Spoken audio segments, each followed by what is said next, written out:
Hello and welcome to the Racing Writers Podcast. I'm your host, Kelly Crandall. Well, you already knew that. Back again for episode 34. Still seems crazy to me, but here we are, 34 episodes in. Thanks for being along for the ride and helping make this podcast, this journey, this project very notable and fun to do. Please continue to do so by subscribing and leaving a rating and review. I know you guys hate to hear me say that every week, but it really does help. If you didn't hear last week's episode, you might have missed that now all episodes of the podcast are on YouTube. So you can hear this on iTunes, you can hear it on YouTube, you can click on the links in the racer.com stories and the SoundCloud page, hopefully you are following. And hey, also, if you're a sponsor or you know somebody, maybe some advertising, you want to get some love on the podcast, send me a message. Let's chat. Also, speaking of last week's episode, I'm thankful for all the feedback and messages about my conversation with Liz Allison. It was so much fun hearing about Davey and getting to remember him on the anniversary of his passing. I really can't believe it's been 25 years. So thanks for Liz for being great. She's been awesome to get to know. But now to this week. Kasey Kahne is the guest. Kasey, the driver of the number 95 Leavine Family Racing Chevrolet. Kasey was kind enough to sit down in Daytona 2 weeks ago during a rain delay. And this conversation is not all about Cup Series stuff. This podcast is for all the dirt racing fans because Kasey, I wanted to pick his brain about sprint car racing, Kasey Kahne Racing, everything that he gets to do over there. We also talk about son Tanner. He's growing up. He's getting older too. He's 2 years old now. He's starting to develop personality.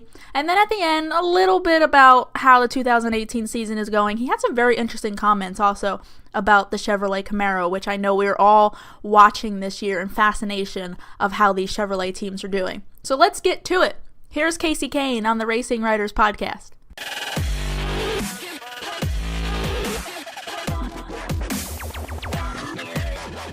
How's your week been? You got to race earlier this week. You were running off sprint cars, right? Yeah, I raced a sprint car 3 nights and then came down here. So it's been a good week. Yeah. Do you limit yourself year to year of how much you do, or do you just run however much you want? Well, this is the first year I've been able just to kind of decide when I wanted to race and not race and how that works, and have a deal with Always Bargain Outlet. So I have to race a certain amount of races, and I just kind of figure out when those races are and make sure they're good with them, and we go from there. Still up to you. You can pick your schedule, where you want to go. Yeah, I pick my schedule, and it's a schedule that works best for me with my schedule and the NASCAR schedule, and just try to make it all work and not be too difficult. If it's not too difficult, then it's much more enjoyable, and I think that's the biggest thing. It's much more enjoyable. Well, obviously I want to talk sprint car stuff because you get asked all the time about Cup stuff and whatnot. So I want to know, I've been dying to ask this question. So sprint cars to me, like dirt racing, it looks like a blast. But for somebody like me who watches it and I'm like, okay, that's cool as hell, but I see you guys throwing it in the corners and it just doesn't look like it makes sense. And I know we're doing a podcast interview, so people aren't going to see how you move your hands and your feet, but try to describe the dynamics or how it works when you throw a sprint car into a corner. How are you working the gas and the brake, or is it even gas and brake? Like, what are you doing with the steering wheel? Well, it just totally depends on the racetrack. Yeah. It depends on the surface, depends on what part of the night it is, because the track gets slicker as the night goes. So all that stuff changes as you go. The best part of the whole night is always the main events, because that's when the track's the widest, the most raceable, and you have to actually do the most driving. So you have to lift a little bit more, use more brake. You can't turn your hands too fast or you'll get loose and then you'll slide more. So you need to try to keep your tires stuck in the track. So it all is off throttle control, brake, and steering, and just kind of doing them at the right time and the setup of your car. There's a lot that goes into it to get it right, to really have that right balance, that right feel.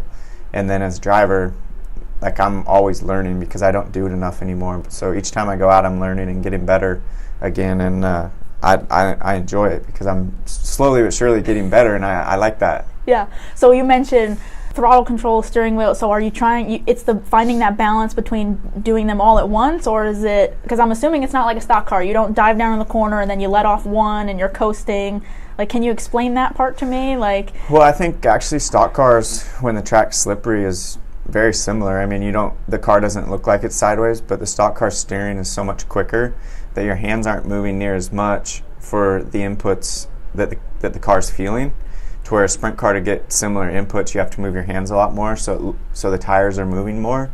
but that's just to get the car to react. And at the end of the day, you drive them fairly similar. Okay. It's not a ton different, for a main event compared to a Atlanta Motor Speedway or anywhere once the speeds slow down a little bit and you're not running really hard. You actually drive them similar, I think. Yeah, I think again, me being observer, the coolest thing is it just looks so unnatural how you go in there and you're sliding the tail end out, but that's the art of it. That's how it works. Part of it. You have to slide, but you want to slide the least amount, because the more you slide, the slower you're going. Oh, okay. So the least that you slide but still make the corner, the faster you're going. So sometimes when you see those big slides, it looks cool, but it's not exactly what you need to be doing. That fast a lot of times, yeah. Okay. So you're always trying to keep your tires in the racetrack, and that would be the same as a cup car. So by doing that and running as much throttle as you can, that depends how sideways you are. Okay. So I was talking to Christopher Bell yesterday, and he was talking about his NASCAR stuff, but he made the comment that I thought was really interesting. He said it's good for him because he, of course, obviously still goes and races dirt and all this other stuff, and he said it's good for him because it helps take his mind off of NASCAR stuff, especially when he has a bad weekend, or it just helps to constantly be doing something, and he doesn't sit there and dwell on things. Is that the same way for you? When I started, my first year in the Busch Series, my second year in the Busch Series, my first year in Cup, I also ran Busch that year. I was racing a lot of sprint cars, midgets, all that stuff. And that was my exact mindset, is what Christopher's saying. It used to take my mind off things, whether it was good, bad. I could just go and race those cars, and I was still racing them enough and had to tell them that we are always fast, and we're very competitive. So those days were very kind of similar to what Chris is talking about. I actually thought that's how I thought about it. Today it's more about, to me, I just love to go and race and to try to get back to being able to be more competitive, run in the top 5 every time, win some sprint car races, things like that. So I'm doing it more for the challenge of figuring it out. Because like you said, it you're also still learning kind of takes my mind off of everything else, but it really doesn't as much anymore, because I'm just so used to it and have done all this stuff for so long that I think it's more about just getting better at racing sprint cars again is why I'm doing it. But even as you get better, and whether it's sprint cars or NASCAR stuff, as a driver, what's the thrill still for you? I mean, you've done it so long. Is there still a thrill for you? Is there still something about it that brings that rush of adrenaline? If there wasn't a thrill, I definitely would not be doing this. Yeah. I wouldn't be racing sprint cars. I wouldn't be racing NASCAR. And to me, it's the competition on both sides. It's, you have to be realistic. You have to set realistic goals and things with depending on where you're at, what you're doing, what your plan is. And I've learned that over the years, and I'm much more kind of realistic today than I used to be. And I think you have to do that, or you could be a really angry, upset person a lot of times because of the competition. But to me, it's all about competition. How can I get better as a driver? How can I get better as, get the car better to drive? And that's on the Cup side, that's on the sprint car side, and that's why I'm doing both of them right now. And you still have that, like you said, you still have that thrill. It hasn't gone away. Yeah, absolutely. And once it goes away, I'm going to quit racing. Yeah. But at this point, it hasn't. So because there's no reason for me to quit. Right, because I guess it's just like anybody in anybody in life. As soon as it becomes a job or it becomes tedious, it's not fun, you find something else to do. Yeah, and I think racing's always pretty fun because it's just something that I've loved my whole life. But once it doesn't thrill me anymore, it doesn't, get me excited, get me nervous at times, get like all that stuff going, then I'm going to go find other things to do that I can enjoy doing and not come to the racetrack every weekend. I don't have to be here every weekend if I'm not, if it's not thrilling me, but right now it still is. So I'll still be coming to the racetrack. Exactly. So the formation of Kasey Kahne Racing, that was what, 2005? It was always, according to the website. Yeah, it was kind of always there. I did it at first with Phil Durst and Gary Zeronian, and just slowly was building it up. 2005 we started kind of having more on my own cars, and 2006 was our first full World of Outlaw season. So I think of 2006 as our first full year where we raced for points and did a series. But 2005, 2004, all those years I was slowly kind of putting it together, like I said, with Phil Durst, with Gary Zeronian, and my cousins were part of it, Willie and Cole, my brother Cale. and some friends and things. So Justin Adams, who still works with us. So it's there's been a lot that's went into it over the years, for sure, and it was just slowly kind of going that direction. But I wasn't able to do all that until I started making money, and that started with getting to Cup, basically. Once I made it to Cup, I was like, man, I might be able to do some of these other things and own some teams and keep family involved and friends and things like that, and that's really once it all started. Was creating the team just something as simple as, hey, I love to do this, so why not have a team, or was there more of a reason behind it? The reason was I didn't want to get out of the type of racing that taught me how to get to where how to get to the Cup level. All the racing I did up until I made it to the Cup level, I wanted to still be a part of that, and the easiest way, best way for me to do it was to have my own teams. My family was also a big part of everything I've ever done in racing, and they enjoyed that stuff as well. So we started it together, and they worked with me and made it all happen. I wouldn't have been able to start any of that stuff by myself. So that was really good to have them. As times went on, everybody's kind of went in our own directions. My cousins run Factory Cane shocks. They sell shocks all over the world and do a really good job of that. My brother's now doing construction and farming, construction type stuff out in Idaho, and so some of it's all it's changed. Me and my sister still work really close together today, like we always have. But yeah, it's we've all kind of went in our own direction, but we all are still very close. Yeah. So to just take me through like the makeup of a sprint car team, because obviously me being here in NASCAR, you expect the bigger teams have all these employees and nice big shops.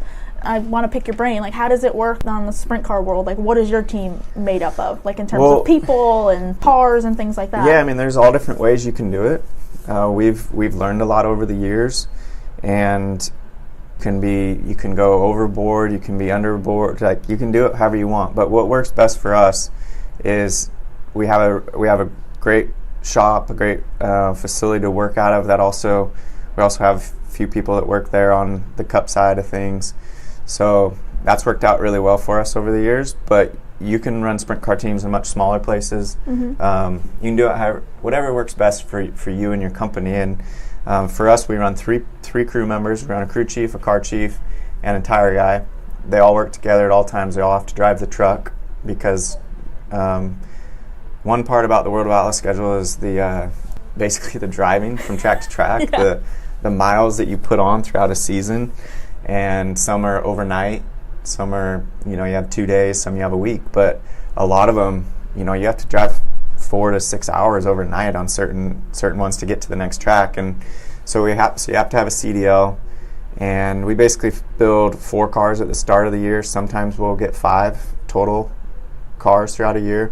Each team has 5 engines. So yeah, I mean, we definitely don't go overboard. There's other teams that aren't even World of Outlaw teams that would have way more equipment and things than what we do, but that's just how we've done it. And then I try to hire the best drivers that make the most sense for our company, and that's been Brad Sweet and Darren Pittman over the last, I don't know how many years, but it's been a while. I'd have to think about that. And they do a great job on the track. They do a great job with our partners, and they do a great job with their teams. And I really enjoy that.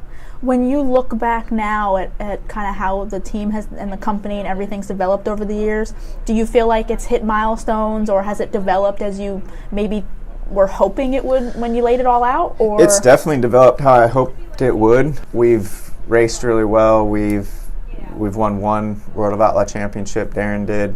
We've won a lot of races over the years with Joey Saldana, Darren, Brad, Cody Dara. Who else has won Outlaw shows for us? I think maybe it's those guys. But Craig Delansky won some as well. I can't remember. I have to think more. But those guys. But you've won races. We've won a lot of races. We won over 100 World of Outlaw races, and as the owner, you want more. You want 200. But realistically, the competition is tough. They go to all these different racetracks, so it makes it tough to win. But yeah, we've won a good bit. We want to win more. We want to win the Knoxville Nationals. That's the race that we haven't won as a company, and that's a race that we need to win, but we haven't yet. Why do you say need to win? That's the biggest race in sprint cars, and we've put a lot into it for years and years and years. Everybody has, and it's a tough one to win, and as a group, we need to win that one. Yeah, just something like that's another accomplishment to have on the scoreboard. Absolutely. Yeah. I've heard you say before that racing for a lot of your life, that's been what you think about all the time, it's what you've done all the time. Has that changed throughout the years, or what is it like? I mean, especially now being a father, how do you split your time? Is racing still be all and end all, or kind of how have you grown up in a sense? Yeah, I mean, I've grown up a lot over the years, a lot of different areas, but I would say overall it's still on my mind all the time. How can I get better? How can we get better? Things you want to accomplish. Since I got into racing, it's definitely been on top of my mind since my first basically time racing. And that has never changed. The closest thing to changing it has been Tanner by far, but I still, even with him, I'm thinking about him all the time, with him all the time, but racing is still right there nonstop on my mind. So now it's just about balancing it. Well, it's just about how can I spend the most amount of time with him and still race the most that I can possibly race. So balancing that time is basically exactly what you said. But yeah, how do you do it? And not lose the moments with Tanner either. Yeah. So explain how fatherhood changes a race car driver in general, because it seems like anybody you go talk to in the garage who has become a father, that's one of the first things they always say is, "Oh, it's changed everything." What for you? What has it changed? I don't think it's really changed a whole lot for me. Okay. Yeah, so you're the opposite. I feel like it's changed my outlook on maybe my daily life and just life in general, and how much love you can have for a person or for anything. I'd never really had that much over the years, and you realize it with Tanner, a little boy, like how much love you can have for a person. And so I enjoy that. I like so much about having him around as much as possible, and whether it's at the track, whether it's at home, whether we're swimming or with grandma, like it just doesn't matter, like any time I can be with him is really special and great. But as a racer, I don't really feel like it's changed me at all. Nothing to do with the racetrack, it's more of just your general life. Just my general life, and trying to make, maybe have a better schedule so that I can have things just scheduled out better on what I need to do and what I have to do and what I can do, and then being with Tanner. So yeah, I mean, it's changed the way I look at things a lot, but overall racing, I don't think it's changed a little bit. So he's here in Daytona. How much does he get to travel with you and come to the racetracks and see what you do? He goes to dirt races. He's went to some dirt races, not a lot. He's went to some cup races. So him and his mom, Sam, are here this weekend. He's coming to New Hampshire in 2 weeks with me, and my mom's coming out, so she'll have him like during the race, because he's fine all weekend long until like the race starts, and then he doesn't want me to get in the car. Aww. So it'll be not like if Sam's here, it's perfectly fine. And if my mom's here, it'll be perfectly fine. And he's getting older, so he'll grow out of that stage pretty quickly. But yeah, I really enjoy it when he's at the track. It's a little tough because he wants so much of your time, and you have to put so much into the team and always trying to get better throughout a race weekend. So just that time, that splitting up the time correctly with him around is the toughest part. But other than that, it's great having him at the track. And so I would say maybe once a month and sometimes twice a month he'll get to races. He's only 2, is he starting to develop a personality? Is he starting to understand, especially this part of life, or just what's he like in general? He definitely understands. He's really smart, and he understands a lot of things. Sometimes he may not act like it, but I know he does. And so a lot of times, like today, he's telling me all day, like, "Dad, I don't want you to race this weekend." And I'm like, "Why not, bud?" And because I just want you to stay with me. And so it's not about, he loves racing. He loves like everything. He loves people. He's a really happy, but he wants his easygoing kid. But yesterday I was gone for 2 practices, and he just didn't want me to be gone. So today he told me I can't drive today. Yeah. And I told him I wouldn't. Now it's raining, so I guess I won't. You got lucky. Yeah. I was thinking I'd qualify while he took a nap or something, but I told him, I'm like, I got to race tomorrow though, and that'll be all right. And he's like, okay, but I just don't want you to race today at all. Yeah. I'm like, okay. So he's developing like the very inquisitive, like he wants to talk, he wants to have conversations, like even for a 2-year-old, like. Yeah, he's been talking for a while. Yeah, and he's putting you on the spot already. Yeah, and he knows what's going on. He understands a lot of stuff. So yeah, he's good. I'm going to put you on the spot. If he comes to you when he starts getting older and says that he wants to follow in your footsteps and try racing, what's your response going to be? Have you thought about that? Yeah, I mean, if he wants to race, then I'll give him everything so he can go and race, and try to give him the best advice and help him the most that I possibly can with every part of it, because I've learned all that stuff, and I've had so many ups and downs in racing that I think I can really help him a lot as a little boy all the way until he gets older racing. If he doesn't come to me and say that, then we're going to definitely go in other directions. Like I don't care at all what he wants to do, but I'll support his racing if that's what he wants, and we'll go all out. So let me throw some NASCAR stuff at you while I have you, just real quick. It's funny, I was thinking of this time last year, myself and a few others were talking to you, and of course things were still kind of starting to really get up in the air with what your future was at Hendrick. And one of your biggest things that you said was you just want to be someplace where people appreciate you, you'll fit in, and everybody will gel, and you can just go out and have that common goal of racing. 6 months now in with Leavine, do you feel like you're comfortable here? Do you feel like you have that family type? Everybody's going for the same purpose, and we're just going to work together, and you feel appreciated of what you're doing, where you're at? Yeah, absolutely. And I feel like our team is really good. We have a good group of guys.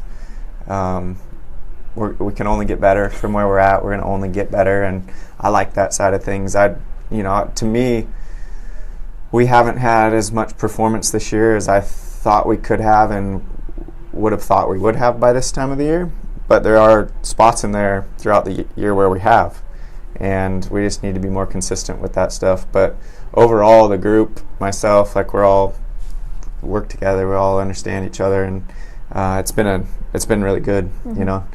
Like minus the results, I feel like there's no way we should be as low in the points as we are, and some of the other things that went on, but everything else is really, really good, and all that stuff can change really quick. Yeah, so if you take the results out of it, do you feel like you guys are kind of trending the way you expected to trend with this team this far into the season? Yeah, I mean, in a lot of ways, I think we are. I think as far as the communication, understanding each other, we're in a great spot. It's just kind of that overall performance at the end of the race. Like, we don't have the results that I think all of us want at this point of the year, but it's not from lack of effort, and we'll keep pushing. And yeah, I think I feel like we could really be pretty darn good by the end of the season, and then work into the next one. And that gives you something to work for. That gives you confidence, like a light at the end of the tunnel. That hey, it can only get better. And I feel like by the end of the season, we're going to be where we need to be. Right, and that keeps you going. Well, I would get pretty frustrated if I felt that we didn't have a chance to get better. Mm-hmm.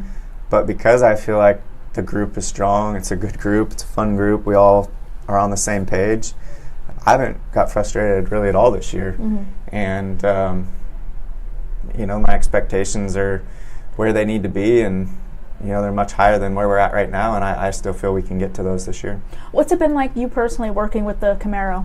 I've talked to a lot of Chevy drivers. Everybody has a different kind of feel or opinion on it. What's it been like for you, your experience so far with the Camaro? I think it's, it is what it is. I'm very surprised that it's not a much stronger car than what it is.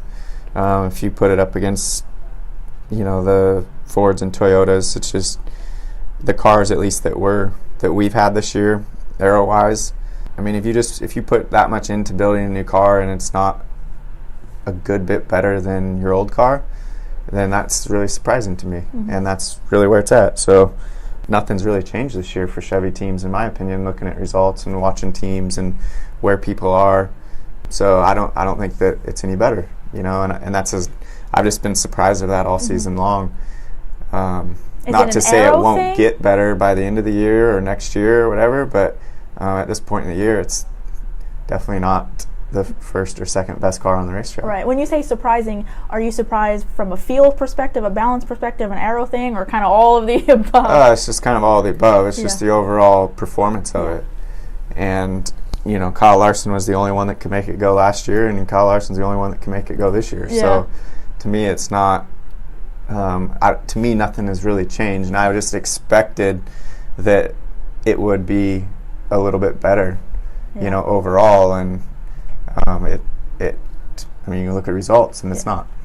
So one last thing for you, I want to throw this out there. So you've obviously been in NASCAR, whether it's Xfinity or Cup. It's been over 15 years now. Does it feel like it's been that long? Is there such a thing as driver wear and tear, like maybe other professional athletes? I mean, it really doesn't feel like it's been that long. It's been, once you get me thinking about that stuff, I know it's been a long time, but I can remember so much of each year, but no, it doesn't feel like that at all. Yeah. It actually, I don't feel like I'm really getting older, and I don't feel like I've been in the sport that long, but dang, I have been. Yeah. So, yeah, it's kind of wild. So you don't think about it until it gets brought up. You don't think of exactly. Man, so much time has gone by. I've done all of this already. Right, until I start thinking about it, and then I'm like, man, that was then, this happened, that, I can have so many memories of the last 15 years and so many great memories, Yeah. I love what I get to do each week. And so, yeah, once I start thinking about it, I'm like, man, I've been doing this a long time. Yeah. Well, I won't put you on the spot and ask how much longer you're going to do it, but we'll end on that note, so I appreciate it, Kasey. Sounds good. Thank you.